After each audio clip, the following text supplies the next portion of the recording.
안녕하세요. 생생법률쇼 진행을 맡은 김도희입니다. 법과 친해지는 제일 좋은 방법, 생생법률쇼. 오늘도 크고 작은 법률 문제로 어려움을 겪고 있는 여러분을 위한 법률 상담은 물론이고요. 세상을 들썩이게 하는 이슈들을 법적으로 풀어보는 시사 법률 토크까지 준비가 되어 있습니다. 법률과 관련해 궁금한 내용이 있으신 분들은 상담 전화 02-557-8295번으로 연락을 주셔도 좋고요. 법률방송 홈페이지에 들어오신 후에 법률상담 게시판에 문의 남겨주시기 바랍니다. 그리고 화면 아래 하단에 보이는 이메일로도 상담 문의를 받고 있습니다. 각 분야 전문 변호사가 무료로 성심성의껏 상담해 드리니까요. 많은 참여 바랍니다. 지금 이 방송은 유튜브를 통해서도 실시간으로 함께 방송되고 있습니다. 많은 시청 부탁드리겠고요. 유튜브를 통한 소통의 창구도 활짝 열어두겠습니다. 자, 그럼 오늘 도움 말씀 주실 변호사님 소개해드리겠습니다. 법무법인 영진의 송득범 변호사 모셨습니다. 어서 오세요. 안녕하세요. 안녕하십니까. 법무법인 영진의 송득범 변호사입니다. 오늘도 억울하고 답답한 분들에게 명쾌한 상담, 유익한 상담 해주시길 기대해 보겠습니다. 자, 그럼 생생법률쇼 오늘 들어와 있는 상담 미리 한번 살펴볼까요? 시동생이 너무해. 1년째 못 받은 전세금, 상가 권리금 산정 기준은 전세로 살아서 서러워요. 네, 이렇게 다양한 분야의 상담이 접수가 됐습니다. 저희 잠시 후에 변호사님과 함께 속 시원한 해결책 찾아보도록 할 텐데요. 어떤 해결책이 제시가 될지 궁금해하면서 끝까지 함께 해주시면 고맙겠습니다. 자, 생생법률쇼 첫 번째 순서는 법과 관련된 상식을 굵고 짧게 알아보는 시간으로 준비를 해봤습니다. 화요일은 지금 가장 뜨거운 이슈를 살펴보고 이와 관련해서 아직 통과되지 못한 법안을 살펴보는 법률 인사 시작해 볼 텐데요. 자, 변호사님 오늘 함께 알아볼 법안 어떤 건가요? 네, 최근 가파른 성장세를 보이고 있는 분야가 있죠. 뭐냐면 바로 인공지능 산업인데요. 네.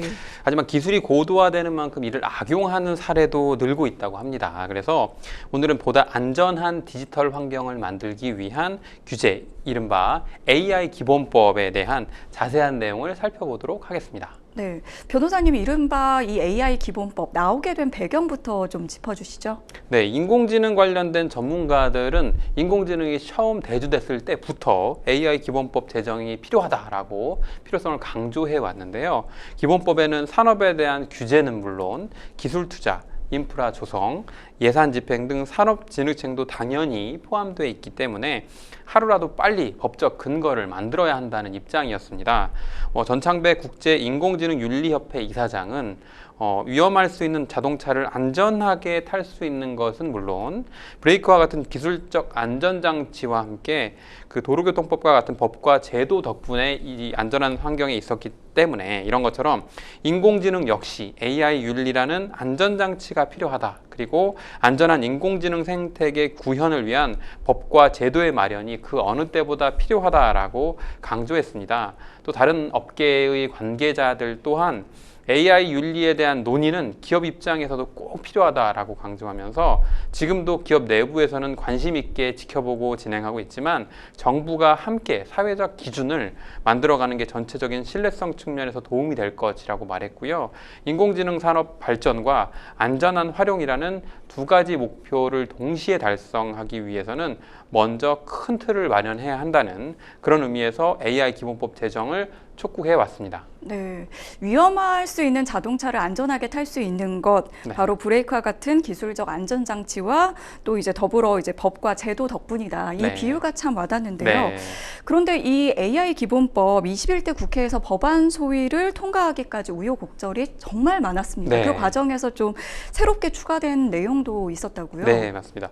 당초 AI 기본법은 이제 우선 허용, 그다음에 사후 규제를 원칙으로 어느 주체든 AI 관련된 제품이나 서비스를 출시할 수 있게 그렇게 해서 국민에게 해를 가하지 않는 이상 AI 기술 개발을 제한하면 안 된다라는 다소 폭넓은 입장에서 규제책을 마련하고 있었는데 일부 시민단체가 반대하고 나서면서 정부에서는 기본법의 내용을 일부 수정해서 고위험 인공지능에 대해 어떤 책임과 의무를 부과해야 되는지 이 부분에 대한 내용이 추가된 개정안을 새롭게 공개했습니다.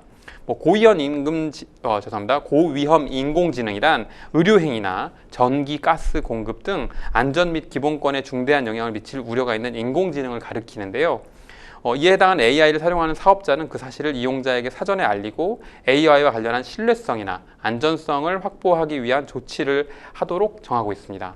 또한 국무총리 소속으로 인공지능위원회를 설치하고 3년마다 인공지능 기본계획을 수립해서 이를 권장하도록 하며 AI 윤리 원칙에 따른 정책 수립에 대한 내용도 포함했습니다. 그 밖에도 AI 기술 도입이나 개발 활용, 창업 지원, 그리고 컨설팅, 교육, 자금에 대한 대부는 물론 안전한 인공지능을 위한 각종 지원책도 마련됐습니다. 네. 기술 발전과 변화에 따라서 반드시 좀 필요할 것 같은 법안이라는 생각이 드는데 네. 사실 거듭되는 논란에도 입법 절차에 굉장히 속도를 내왔지만 결국 안타깝게도 21대 국회에서 폐기 수순을 밟게 됐습니다. 이렇게 된 이유가 있을까요? 네, 법안 자체 문제가 좀 있다라는 부분이 가장 큰 걸림돌로 지적이 됐는데요. 네. 대표적으로 고위험 인공지능과 관련된 의무를 부과하거나 처벌을 하는 내용이 없고 전반적으로 법을 급하게 만들다 보니 엉성한 면이 있다라고 지적을 받았습니다. 네. 가령 EU법에서는 금지된 AI의 개념과 관련한 개발자, 유통업자, 활용자, 영향을 받는 사람 등 다양한 주체들을 고려한 반면에 한국에는 이런 체계가 미흡했다라는 지적이 있었습니다. 네. 또한 고위험 AI, 중저위험 AI, 범용 AI 등에 대한 규제가 각각 구분되어 있는 EU법과는 달리 한국의 AI 기본법은 기술의 위험성에 따른 차등적 규제 조항을 뺀 고위험 AI에 대해서만 규정하고 있었고요. 모니터링 의무나 사후 추적을 위한 기록 관리, 훈련, 데이터 구축 같은 위험을 방지하기 위한 예방 의무와 위반 시 처벌 조항도 빠져 있어서 AI의 부작용을 충분히 예방하고 처벌하기에는 역부족이다라는 지적이 많이 나왔기 때문으로 보입니다. 네. 의무와 책임을 기재하기는 했는데 네. 위반했을 때 처벌 조항 이런 게 좀 없었군요. 그렇죠. 한국의 AI 기본법이 이렇게 좀 국회 문턱을 넘지 못하고 있는 사이에 유럽 의회에서는 지난 3월 세계 최초로 AI 규제법이 가결이 됐다고요. 네, 지난 3월 31일에 유럽의회에서는 세계 최초로 마련된 AI 규제법, AI 액트를 최종 승인했는데요. 2021년도 벌써 3년 전이 되네요. 네. 소안이 발의된 이후 범용 AI가 등장한 최근의 흐름까지도 반영을 해서 민간과 정부를 아우르는 포괄적인 형태로 법안을 마련했고요. 다음 달부터 EU 27개 회원국에 정식 발효가 되고 이후 단계적으로 도입돼서 2026년 중반에는 전면 시행되도록 정하고 있습니다.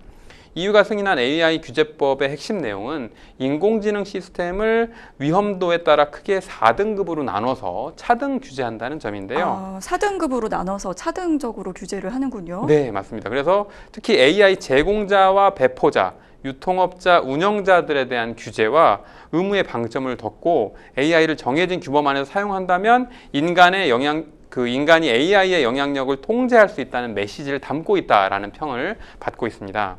또 AI 서비스 기업이 해당 법안의 규제를 위반할 경우에 전 세계 매출의 최대 7% 어마어마한 돈이 될 수 있는데요. 그 과징금을 내도록 정한 것도 있고요. 또 AI로 피해를 본 시민은 해당 법의 근거를 두고 설립되는 이 유럽 AI 사무소에 불만을 제기하고 AI 시스템이 왜 그런 결정을 내렸는지에 관한 설명도 들을 수 있도록 해당 내용을 담고 있습니다. 마지막으로 영향을 받을 사람의 권리를 보장했다는 점이 해당 법안에서 가장 눈에 띄는 점이라고 볼 수 있습니다. 전 세계 매출의 최대 7%에 해당하는 과징금이 네. 어마어마한 수치일 그쵸. 것 같은데 어떻게 네. 보면 이제 법안이 실효성을 갖추려면 네. 이런 좀 제재가 좀 있어야 되지 않나 그런 생각이 듭니다. 네. 그런데 이제 글로벌적으로 사실 AI 그 경쟁이 본격화하고 있는 만큼 법안 추진에 좀 더 속도를 내야 하지 않나 이런 네. 목소리도 있는데요.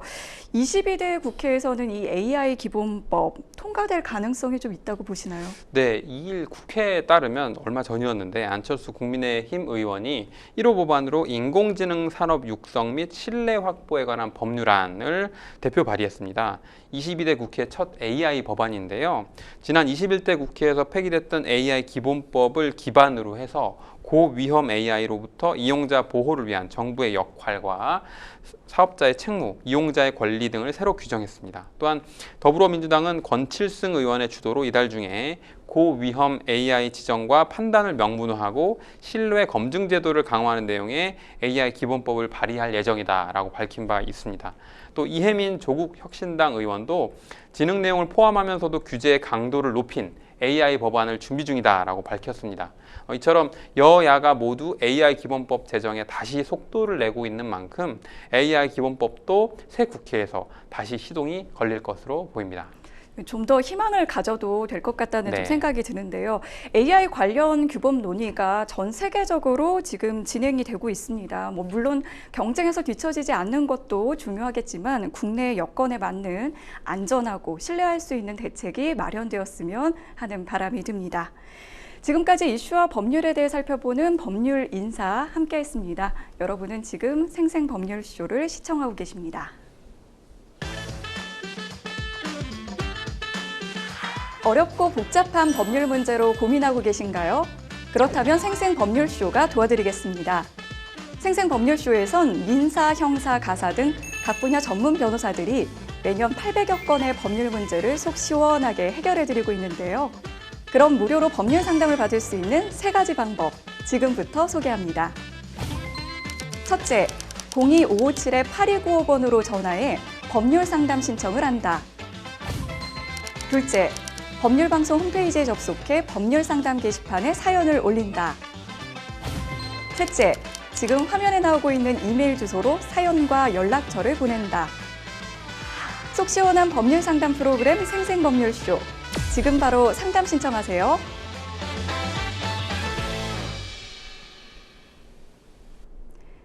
지금부터는 생생법률쇼가 자랑하는 성심성의 무료 법률 상담 이어가 보도록 하겠습니다. 전화 연결이 돼 있는데요. 받아보겠습니다. 안녕하세요. 안녕하세요. 네, 목소리 잘 들리시나요? 네, 잘 들립니다. 네. 혹시 어떤 점이 궁금해서 연락 주셨을까요? 저는요, 네. 시아버지, 25년 전에 시아버지한테 상속으로 저희 남편이 촌에 집을 하나 상속을 받았어요. 네. 그런데, 올해까지 어머님이 사시다가 돌아가셨거든요. 네네. 근데 그 집을 8년 전에, 남편 5,500만 원, 그리고 네. 시동생 2천만 원 해가지고, 네. 어머님 사시는 동안 좀 편안하게 사시라고 리모델링을 해줬어요. 네. 그리고 이제 25년 전에 마당에 좋은 창고를 하나 지었는데요. 네. 그때 300만 원 현찰을 드리고 시동생은 이제 농사를 짓겠다고 하고 가지고 정부 보조금 좀 받아가지고 좋은 창고를 지어가지고 시동생한테 소유 보전 등기를 해줬습니다. 그 저온 창고를 지금 시동생 명의로 되어 있다는 말씀이시죠? 네네, 네. 동물만. 네네. 그런데 이제 어머님 돌아가시고 이제 이래가지고 어머니 살아 계셨을 때 그 집을 넘겨달라고 하는 거예요. 그런데 그 아저씨가 안 넘겨줬어요. 그런데 이제 남편이 이제 병 나서 8년째 누워 있거든요. 네. 그래가지고 어머니 돌아가시고 이제 그 집을 팔려고 하니까 팔아서 건물값이 만약에 500만 원 받으면 시동생 200만 원 주고 우리 300만 원 하면 안 되겠나 하면서 시동생한테 그렇게 얘기를 했는데 시동생이 집도 못 팔게 하고 좋은 창고도 자기 명의가 돼 있으니까 안 된다고 지금 이렇게 말을 하는 겁니다. 네.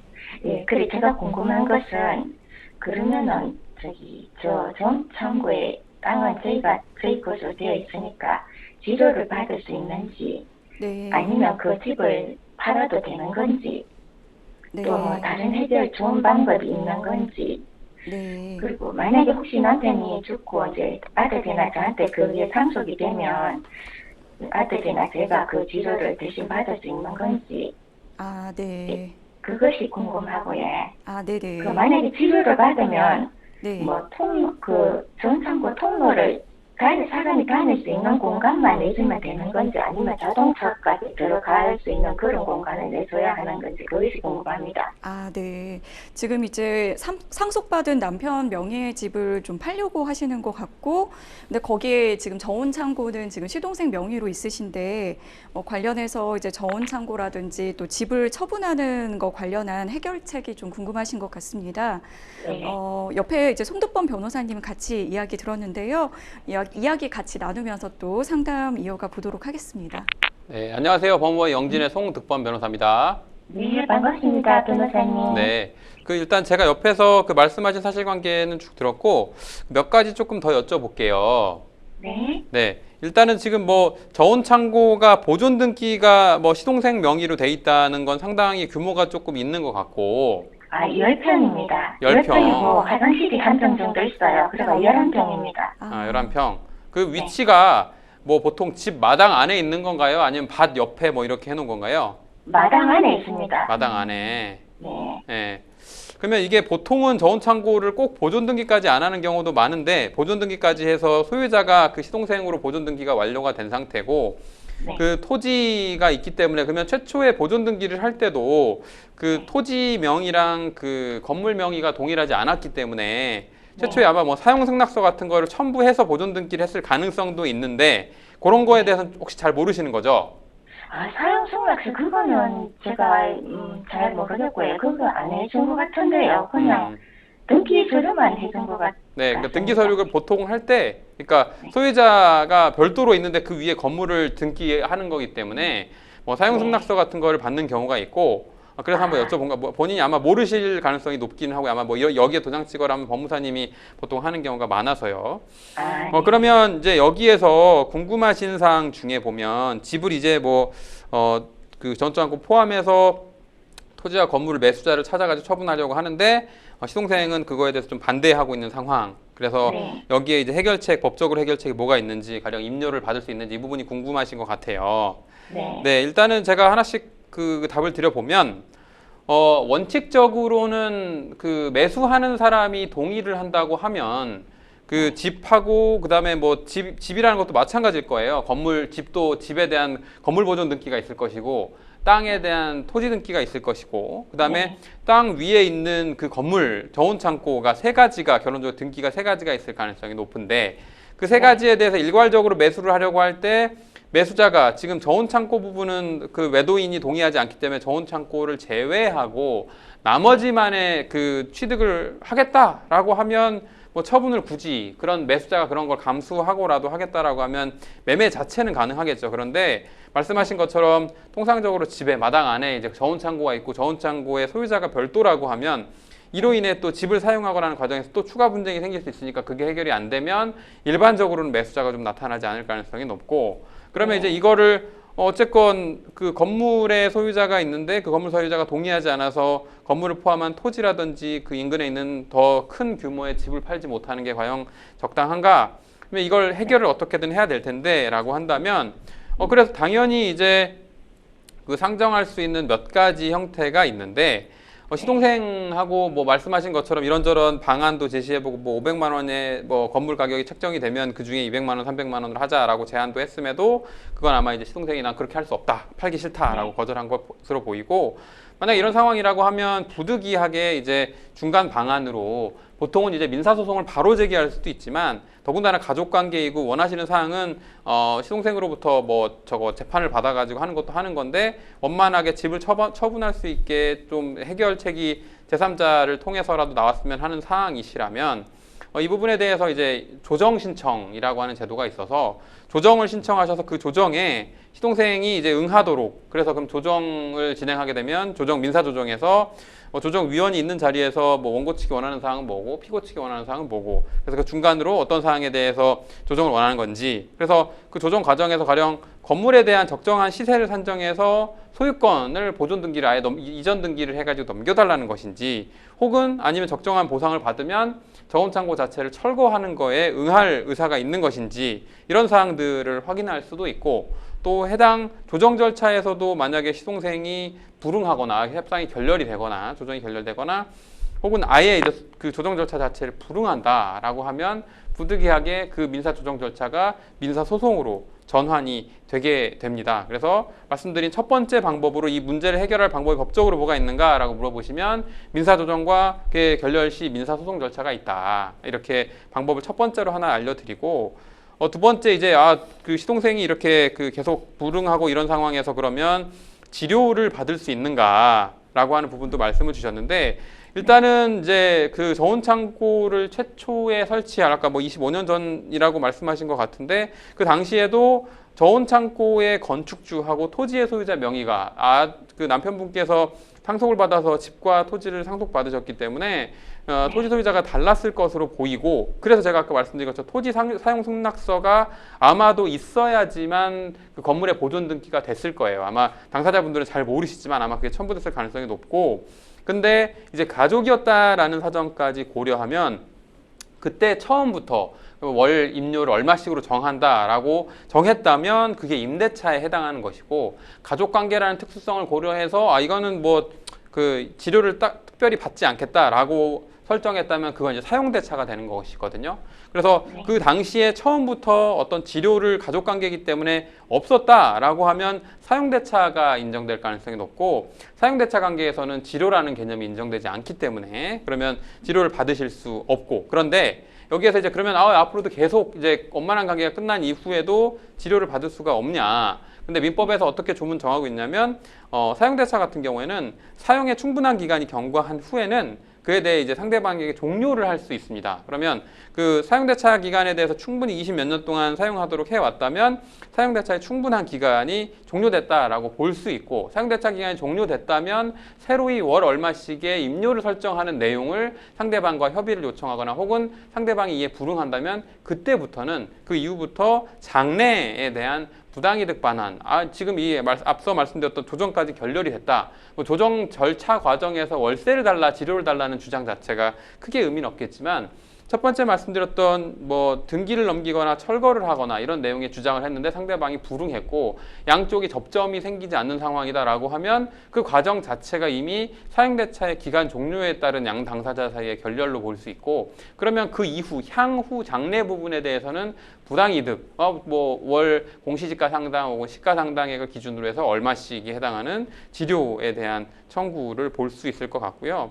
그래서 남편분께서 건강이 안 좋아서 만약에 그걸 상속받으면 어떻게 되느냐? 그 말씀하신 것처럼 마찬가지로 소송의 진행 중에 원고 당사자가 사망한다면 상속인들이 소송을 수개해서 진행할 수 있고 소송 수개해서 진행해서 최종적인 판결을 받으면 그에 따라 청구할 수도 있고 이건 이제 소송 절차 안에서를 말씀드린 거고 소송과 무관하게 만약 남편분이 받는 것으로 뭐 얼마씩 받는 것으로 어떤 판결이나 결정이나 약속이나 이런 게 정해졌다면 상속인으로서 뭐 상속 지분 비율에 따라서 혹은 협의 분할에 따라서 뭐 어머니가 받는다라든지 아드님이 받는다라든지 정해진 사항에 따라 상속인이 권리를 주장할 수도 있고요.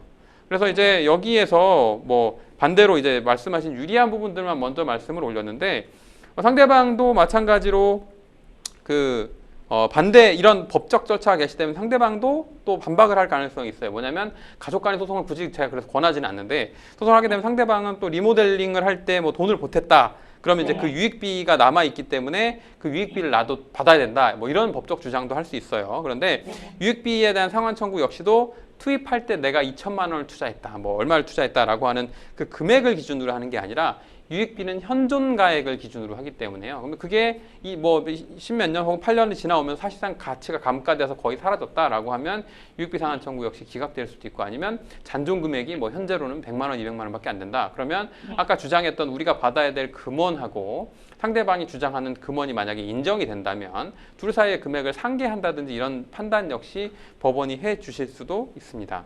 일단은 지금 궁금해하신 몇 가지 사항에 대해 순서대로 제가 먼저 말씀을 드렸고 혹시 말씀 들으시면서 궁금하신 거 있으시면 제가 몇 가지 좀 답변을 드려볼게요. 네. 만약에 네. 지료를 받으면 통로 있잖아요. 지금 그 통로가 마당에 있기 때문에 네. 통로를 내서 지료를 받게 되면은 네.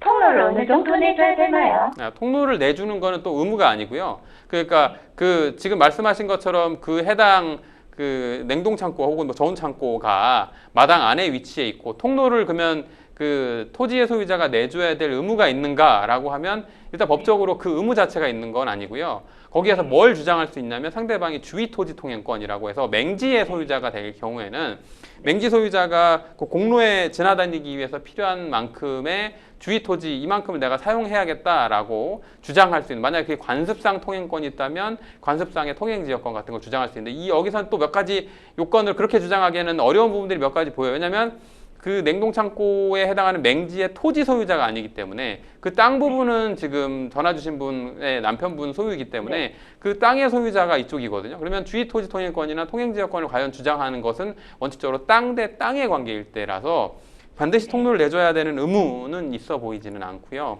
그리고 오히려 그 과정에서 뭐 그 저온창고에 출입하기 위한 통로를 반드시 사용해야만 한다. 그러면 그 통행을 위한 지역권 혹은 통행을 위한 사용료는 이건 또 사용대차라고 볼 수는 없거든요. 그러면 그 뭐 사용을 하기로 허락한다. 그러면 월 얼마씩을 통로 사용을 위해서, 땅이니까 땅 사용을 위해서 얼마씩을 뭐 약정하기로 한다라는 사항을 약속을 한다면 그것도 역시 설정할 수는 있을 것 같아요. 네. 네, 더 궁금하신 건 없으실까요? 네. 네, 알겠습니다. 네, 오늘 상담은 여기까지 진행을 하도록 하겠습니다. 저희가 유튜브에도 법률 방송 채널이 있거든요. 거기에도 이제 저희 영상이 올라갑니다. 그러니까 네. 오늘 혹시 이제 놓치신 부분이 없는지 보시면서 다시 한번 좀 복귀하시면 더 도움이 될 것 같습니다. 네. 네, 네. 전화 주셔서 감사합니다. 네, 전화 주셔서 감사합니다. 네.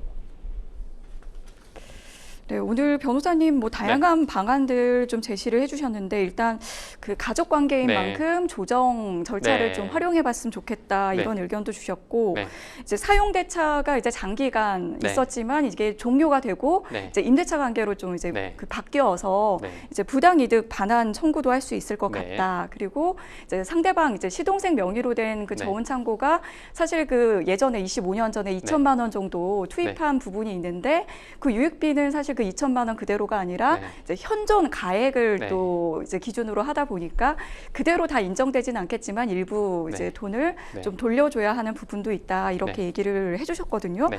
이게 마지막으로 상담자님께서 이것만큼은 좀 네. 잊지 않았으면 좋겠다 하는 부분이 있다면 또 어떤 네. 게 있을까요? 상담자분께서 되게 다양한 부분에 대한 염려, 이게 이렇게 해야 되지 않을까, 이렇게 가능할까라고 고민을 많이 해보신 것 같고, 네. 그래서 제가 최대한 답변 드린 내용처럼 이제 법률적으로 내가 유리한 부분은 이런 것이 있고, 혹은 또 불리한 상황 이런 게 있을 수 있다라는 점은 제가 말씀드린 상황을 좀 명심해 주셨으면 좋겠고, 처음에 말씀드린 것처럼 가족관계에서 민사소송이든 어떤 소송이 벌어지면 이게 또 아무러질 수 없는 그런 부분이 있거든요. 지금 현재 뭐 500만 원 중에 300만 원, 200만 원 뭐 이런 금액을 얘기하면서 가족 간에도 또 어떤 서운한 부분이 있을 수는 있을 것 같아요. 네. 그래서 생각보다 쉽게 해결될 수도 있고, 또 생각보다 그게 오래 분쟁이 갈 수도 있다. 그래서 처음엔 되도록이면 부득이하게 법적인 절차를 진행하더라도, 그래서 제가 조정 절차를 먼저 권해드린 이유가, 그래도 조금 일반적인 민사소송을 통해서 서로가 서면이 오가면서 더 세게 가는 것보다는 어떤 절충안을 만들 수 있으면 좋지 않을까라는 부분에서 설명드렸으니까, 이 점 유념하셔서 한번 법적인 절차를 부득이 진행하신다면 고려해 보시면 어떨까 싶습니다. 네. 그 가족 관계인 만큼 네. 좀 서로에게 좀 상처가 되지 네. 않는 방향으로 좀 원만하게 좀 해결이 됐으면 하는 그런 바람을 네. 좀 전달해 드린 것 같습니다. 여러분은 지금 생생법률쇼와 함께하고 계십니다. 어렵고 복잡한 법률 문제로 고민하고 계신가요? 그렇다면 생생법률쇼가 도와드리겠습니다. 생생법률쇼에선 민사, 형사, 가사 등 각 분야 전문 변호사들이 매년 800여 건의 법률 문제를 속 시원하게 해결해드리고 있는데요. 그럼 무료로 법률 상담을 받을 수 있는 3가지 방법, 지금부터 소개합니다. 첫째, 02-557-8295번으로 전화해 법률 상담 신청을 한다. 둘째, 법률방송 홈페이지에 접속해 법률 상담 게시판에 사연을 올린다. 셋째, 지금 화면에 나오고 있는 이메일 주소로 사연과 연락처를 보낸다. 속 시원한 법률 상담 프로그램 생생법률쇼. 지금 바로 상담 신청하세요.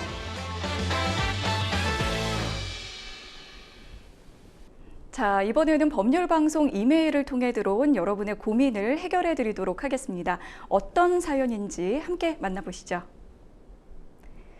오피스텔에 살고 있는 직장인입니다. 전세 2년 만기 후 보증금 반환이 어렵다고 집주인이 사정해서 석 달, 넉 달 이런 식으로 미루다가 결국 1년을 넘게 기다렸습니다.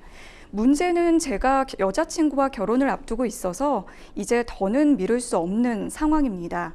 그래서 최근에 다시 보증금 반환을 요구했더니 그때부터 임대인은 아예 제 문자와 전화를 다 무시하고 받지도 않습니다.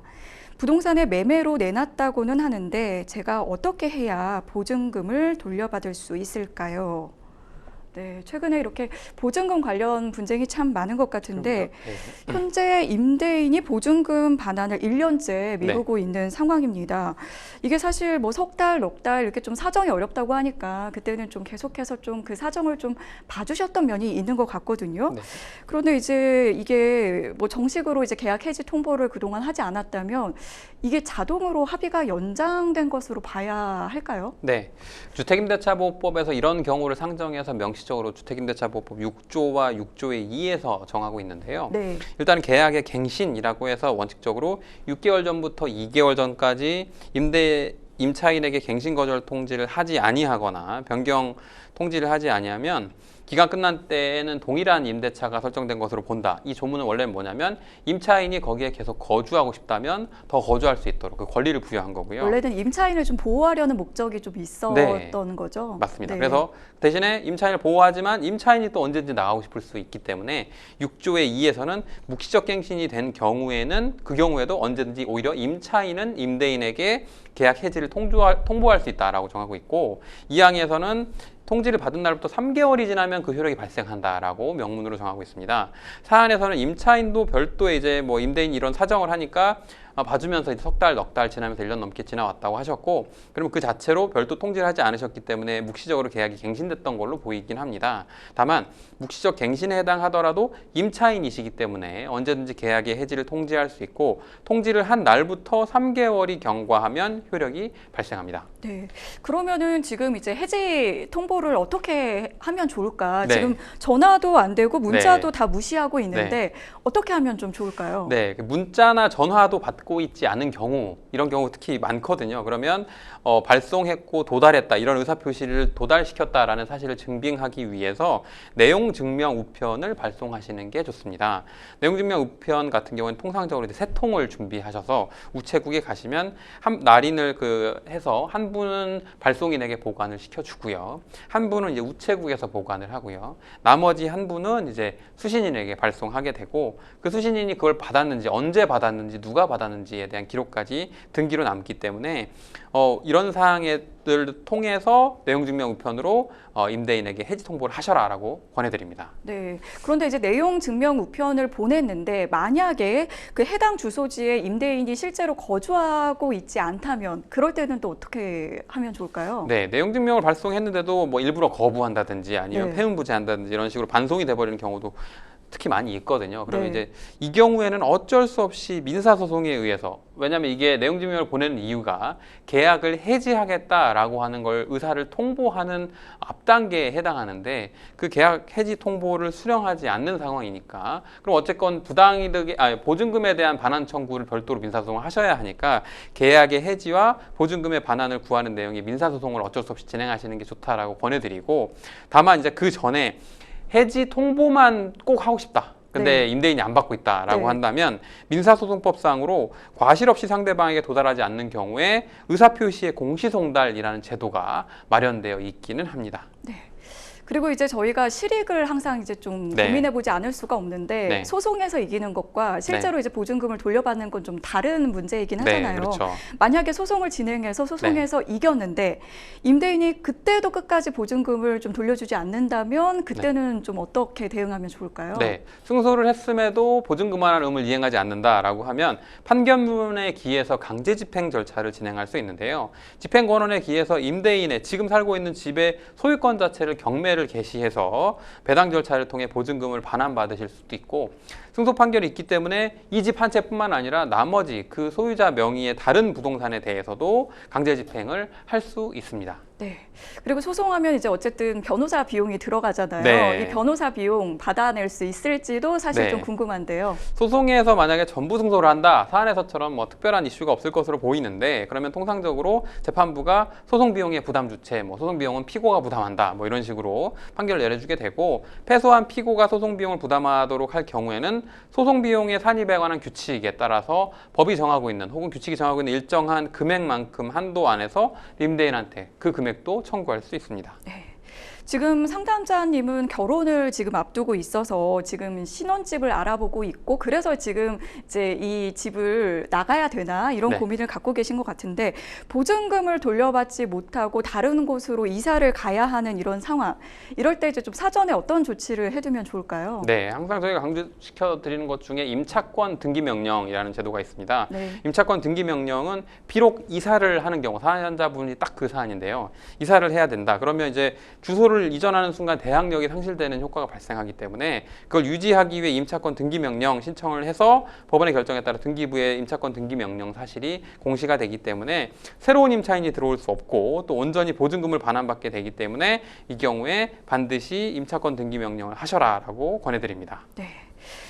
지금 이제 상담 내용에는 정확하게 이제 좀 뭐 명시가 되어 있진 않은데 전세 보증 보험 얘기가 없는 걸로 봐서는 좀 따로 가입을 하지 않는 게 아닌가 이런 생각이 좀 듭니다. 뭐 일부 임대인들은 이런 보증보험 가입을 좀 거부하는 경우도 있다고 하는데 만약에 보증보험에 들어 있지 않다면 뭐 아니면 거부한다면은 좀 어떻게 하면 좋을까요? 네, 그러니까 여기에서 이제 몇 가지를 좀 나눠서 설명드릴 필요가 있는데 네. 그 전세 보증보험 같은 경우에 임대인의 비용으로 가입하도록 하는 사항들이 뭐 있어서 그것 때문에 임대인이 거절하면 어떻게 하냐라고 되는데 네. 임대인의 비용으로 보증보험 가입을 거부하더라도 임차인 자신의 비용으로 보증보험을 가입하는 것은 가능하고요. 네. 오히려 전세 보증보험을 가입하려면 해당 부동산에 대한 권리 분석 같은 거를 이미 전세 보증보험에서 진행하고 가입을 거절되는 경우가 있거든요. 이 네. 부동산에는 여기에는 전세 보증보험 가입이 안 된다. 그러면 오히려 그게 들어가서는 안 되는 전세에 대한 필터링이기도 합니다. 그래서 따라서 보증보험 가입이 거절된 임대차와 관련해서는 거기는 들어가시면 안 되고 네. 다른 곳을 찾으셔라. 차라리 그런 방식으로 전세 보증보험을 활용하시는 게 좋다라고 권해드리고 있습니다. 아, 미리 좀 필터링을 네, 할 수 있다 맞습니다. 이런 조언을 네. 좀 해주신 것 같고요.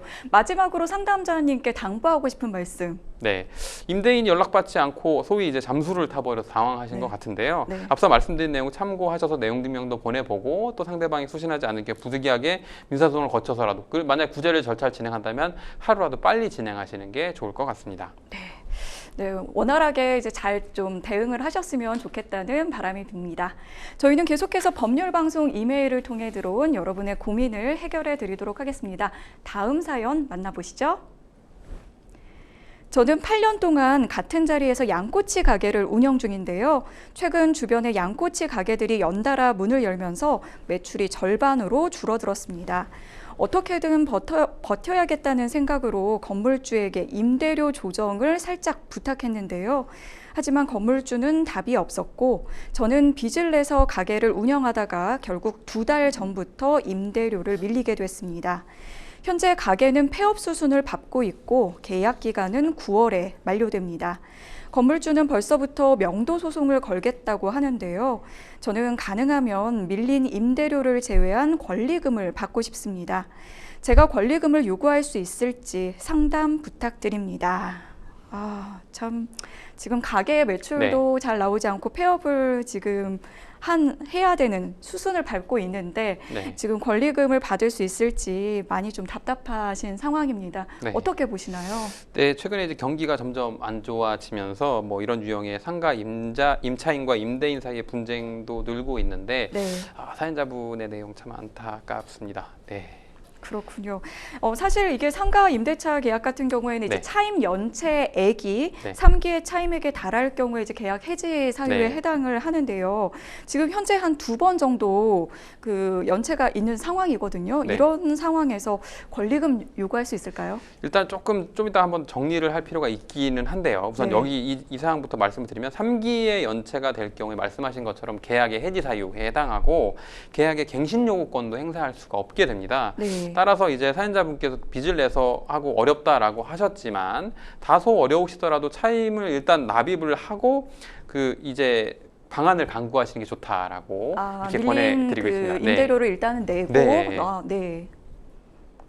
상황을 강구하는 게 좋을 것 같다라고 얘기를 해주셨고요. 네. 그러면은 그 2달 밀린 임대료를 제외해서 그 정리하고 나서 나머지 권리금을 요구하는 거 이거는 가능할까요? 네, 이것도 원칙적으로 불가능합니다. 이 설명을 좀 드리고 싶었는데 네. 권리금이라고 하는 거는 이제 임대인한테 요구할 수 있는 게 아닙니다. 그래서 상가건물 임대차 보호법에 따라서 권리금의 회수기의 보장이라는 조문이 있는데 이 사항은 뭐냐면 임차인이 여기에 들어올 때 소위 뭐 시설비, 상권 이런 걸 고려해서 종전 임차인에게 권리금을 3천만 원을 주고 들어왔다.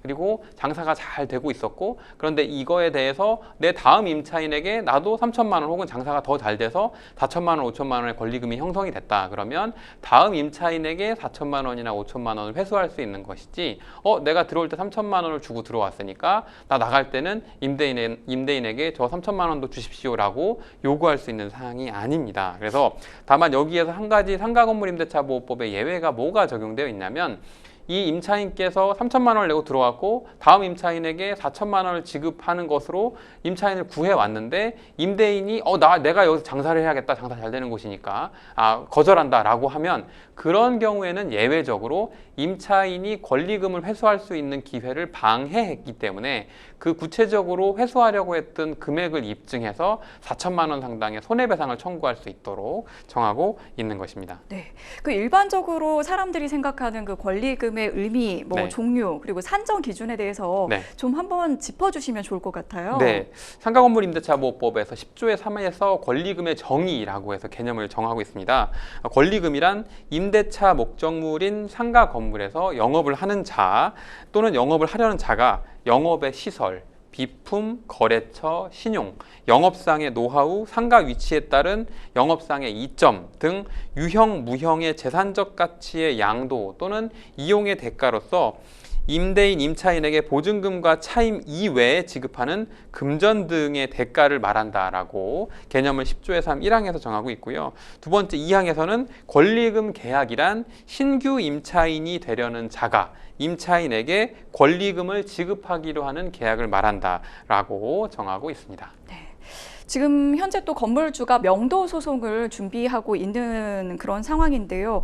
여기에는 좀 어떻게 대응하면 좋을까요? 네, 일단은 앞서 말씀드린 것처럼 계약의 해지를 방어하는 게 가장 중요합니다. 왜냐하면 상가건물임대차보호법에서 3기 이상의 차임 연체가 발생하면 계약 해지권이 있기 때문에 임대인은 2달치의 차임이 연체가 됐고 향후에도 지급하지 않을 가능성이 높다라고 하면 계약의 해지 통고를 하면서 나가도록 하는 내용의 명도 소송을 제기할 수 있는데 앞서 말씀드린 것처럼 3개월의 차임 연체가 발생하기 전에 일단 차임을 납입을 해서 차임 연체 상태를 해소하게 되면 그 다음에 권리금을 내고 이 자리에서 영업이 잘 됐던 곳이라면 권리금을 내고 양수할 사람을 찾는 것이 현실적인 방법이다. 그리고 만약에 명도소송이 벌어졌다라고 하면 앞서 말씀드린 그런 방어 사유들이 존재하고 임대차 기간의 종료 전에 미리 명도소송을 냈다면 그 명도소송 오히려 기각될 수도 있는 것이죠. 네, 그렇군요. 마지막으로 상담자님께 한 말씀 조언해 주시죠. 네, 앞서 말씀드린 것처럼 상황이 어려우시더라도 차임을 연체한 상태에서 명도소송이나 기타 대응을 하실 경우에는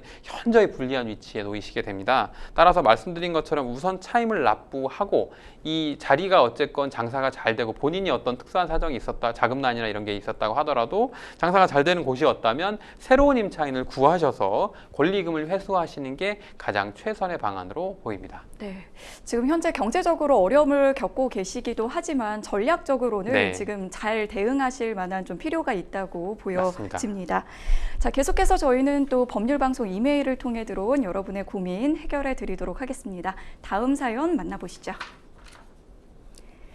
1년 전 반전세로 2년 계약을 하고 이사를 했는데요. 당시 주인은 집을 내놓은 상태였고 저희도 받아들였습니다.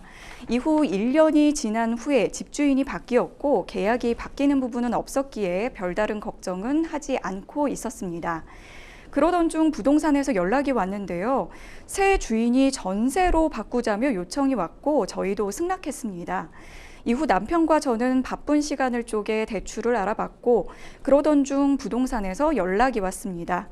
집주인은 전세로 바꾸면 2년으로 계약하기를 원했고 저희는 기존 계약에서 남아있는 1년만 계약하겠다고 이야기를 했습니다. 집주인은 별말이 없었고요. 그런데 며칠 뒤 부동산에서 또 연락이 왔는데 집주인이 2년 계약이 아니면 없던 일로 하자고 했다는 겁니다. 그 이야기를 듣는 순간 너무 어이가 없었는데요. 전세 자금을 구하기 위해 백방으로 알아보고 힘들게 일을 진행하고 있었는데 말이죠. 이런 게 내 집 없는 서름인가 하는 생각이 드니 마음이 울컥했습니다. 결국 저희는 그냥 기존 계약대로 남은 1년 반전세로 살기로 했는데요. 집 계약 방식에 대해 쉽게 말 바꾸는 새 집주인, 그냥 참고 넘어가야 할까요? 네, 일단 우리 상담자님께서 좀 많이 억울하실 것 같기도 하고 또 시청자분들도 이 네. 사연 들으면서 또 이렇게 공감하시는 분들 계실 것 네. 같은데요. 변호사님은 어떻게 보셨나요? 네, 일단 임차인으로 이제 임대인 소유자가 변경되는 경우에 네. 소유자의 이런저런 성향이라든지 관계라든지 이런 거에 따라 어려움을 겪으시는 경우가 많은데 사연자분은 더군다나 이제 거주하는 집이고 네. 집에 이제 종전에 반전세라고 하는 게 이제 고액의 전세 보증금을 설정하고 네, 소정의 월세로. 이제 월세 네. 임차를 납입하는 그 계약 관계에서 보증금을 더 올려서 전세를 설정하자라고 해서 진행하다가 또 이제 그 기간 부분에서 다툼이 있어서 결렬돼서 이제 좀 서러움 이런 걸 겪으신 것 같아요. 네. 이런 경우에는 이제 그 집주인이 바뀌었을 때 네. 그때 좀 계약을 다시 했었어야 되나 이런 네. 생각을 하실 수도 있을 것 같거든요. 네. 그럴 필요가 있었을까요? 일단은 여기에서 이제 쟁점을 조금 정리를 해보면 네. 종전에 반전세 계약을 해서 반전세 계약이 한 1년 남으셨던 상황인 것 같아요. 그러니까 종전 반전세 계약 같은 경우에는 임대인의 소유자, 그러니까 임대인이 소유권을 양도해서 새로운 양수인이 온 경우에도 종전 계약의 효력이 승계되기 때문에 굳이 새로운 소유자가 왔다고 해서 계약서를 다시 체결할 필요는 없고 종전의 반전세 계약을 내가 그대로 유지하고 싶다. 그래서 계약 기간에 따른 월세 를 납입하다가 계약 기간이 끝났을 때 전세 보증금을 돌려받고 싶다라고 하면 굳이 새로 계약을 체결하거나 계약서를 변경하실 필요까지는 없습니다. 그럼 만약에 그 재계약을 새로 해야 되는 경우가 좀 따로 있을까요? 이거는 이제 원칙적으로는 종전계약에 말씀드린 것처럼 유지가 원칙이고 네. 그런데 임대인과 임차인의 합의가 있다. 그래서 말씀하신 것처럼 이게 종전의 반전세였는데 전세로 하고 계약 기간을 2년으로 하자라는 게 임대인과 새로운 임대인과 임차인 사이에 합의가 된다면 그 경우에는 조건의 제한이 없기 때문에 그때를 기점으로 2년짜리 새로 계약을 하자. 보증금은 얼마를 올려서 얼마로 하자라고 하는 게 양 당사자의 온전한 합의가 있다면 새롭게 설정이 되는 거라 이 부분은 당사자의 전적인 합의 사항에 남게 됩니다. 네. 여기에서는 이제 그 처음에 얘기했던 것과 좀 네. 말을 바꿨던 부분이 네. 좀 많이 답답하셨던 것 같은데 네. 바뀐 집주인이 이제 계약 변경 조건을 걸었다가 네. 이제 다시 좀 바꾸게 되는 거 이런 네. 거는 좀 법적으로는 문제가 없을까요? 네, 일단은 뭐 결론부터 말씀드리면 쉽지는 않은 말씀이긴 해요. 왜냐하면 이거와 관련해서 이제 그 민법상에는 계약 체결상의 과실 책임이라고 해서 네. 계약의 체결 과정에서 일방 당사자가 뭐 상당한 비용이나 이런 걸 투입을 해서 신뢰를 형성했다가 파기를 한 경우에 이에 따른 손해배상을 구할 수 있다. 사연자분께서 이제 대출 알아보느라고 시간도 쓰고 뭐 이렇게 했는데 갑자기 전세 없던 거로 됐다라고 하는 바람에 황당하다. 나도 손해 입었다라고 말씀하신 부분이라 이 부분이 굳이 주장하자면 계약 체결상의 과실 책임, 변경 계약 체결에 따른 그런 사항을 주장해 볼 수는 있겠지만 실제 그 손해 액수라든지 인과관계라든지 이런 부분에서 통상적이고 일반적인 그 어떤 판례나 선례가 존재하지 않기 때문에 이 부분이 조금 쉽지는 않을 것 같습니다. 여기에서는 원래는 이제 집주인이 2년 계약을 원했었고 네. 이 그 상담자님께서는 남아있는 1년만 계약하겠다고 하고 그 당시에는 별 말이 없었잖아요. 그러면은 이런 경우에는 이제 뭐 이렇게 사전에 뭘 좀 해뒀었어야 되는 건가요? 이 말이 바뀌기 전에? 네, 만약에 어떤 계약의 구속력을 하기 위해 이제 이게 더 액수가 큰 계약들 같은 경우 사전에 이제 양해각서, MOU라고 해서 그런 부분을 설정하기도 하는데 조금 안타깝지만 그 부분이 원칙적으로 계약서를 작성하기 전까지는 이 임차인분의 생각도 또 바꿀 수 있는 거거든요. 서로 본인의 바뀔 수 상황에 있기 따라. 때문에. 예. 임대인도 바뀔 수 있고 임차인도 바뀔 수 있는 거라 정식 계약서 체결 전에 변경된 사항을 어떤 구속력을 주장하기는 조금 쉽지는 않을 것 같습니다. 네, 마지막으로 상담자님께 조언 한 말씀 부탁드립니다. 네, 그 앞서 드린 말씀 내용처럼 그 임차인 분께서는 처음에는 임대인이 보증금을 높게 조금 더 마련해 갖고 오면 그 이제 앞으로 월세를 안 내도 된다라는 부분 때문에 이자를 감수하고 하는 부분을 고민하셨던 것 같은데 그게 결렬이 되면서 좀 많이 당황하신 것 같아요. 그래서 말씀드린 내용들을 조금 참고하셔서 임대인과 종전계약을 유지한다든지 아니면 계약금 나중에 추후에 돌려받는 부분에 대해서만 오히려 고민하시는 게 좋지 않을까라고 생각이 듭니다. 네, 오늘 함께해 주신 송득범 변호사님 고맙습니다. 네, 저희는 여기까지 여기에서 이제 오늘 마치도록 하겠습니다. 시청해 주신 여러분 고맙습니다.